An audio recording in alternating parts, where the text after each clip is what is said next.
Like, everybody knows they don't have nuclear weapons. They're not pursuing nuclear weapons. It's just so it's like you spend your whole time arguing with the thing that isn't even the reason why they want to go to war. It has nothing to do with it. And even as I've pointed out a few times, as I know you know, but one of the most interesting things about what's being dubbed the 12-day war now is immediately hours after Trump dropped the bunker busters on Iran, Israel started just bombing regime sites that had absolutely nothing to do with their nuclear capacity. They just started bombing, the sites that were important to the regime. And so you're like, okay, what's really going on here? Like, it doesn't seem like it's like everybody sitting here fighting over what 60% enriched uranium means. Meanwhile, that actually has nothing to do at all with the real story.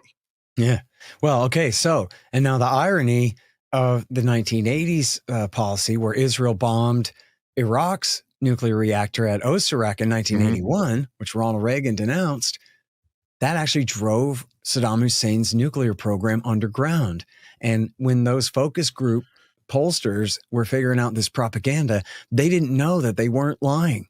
In fact, Saddam was working on nuclear weapons, and they only found it, which he was way behind. It's not like he was on the verge of it, but he was enriching uranium, I think, to weapons grade. He's trying to figure out how to, and had at least a rudimentary nuclear weapons program that they only found when they occupied the south of Iraq in the aftermath of the first Iraq War.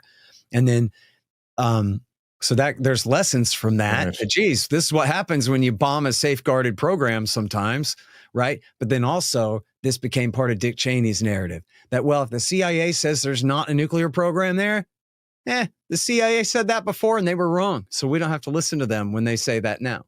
And our friends say that there is. So right. So you are extrapolating the lesson that like a sane human being might learn from that. But then there's another lesson that a Dick Cheney might learn from that,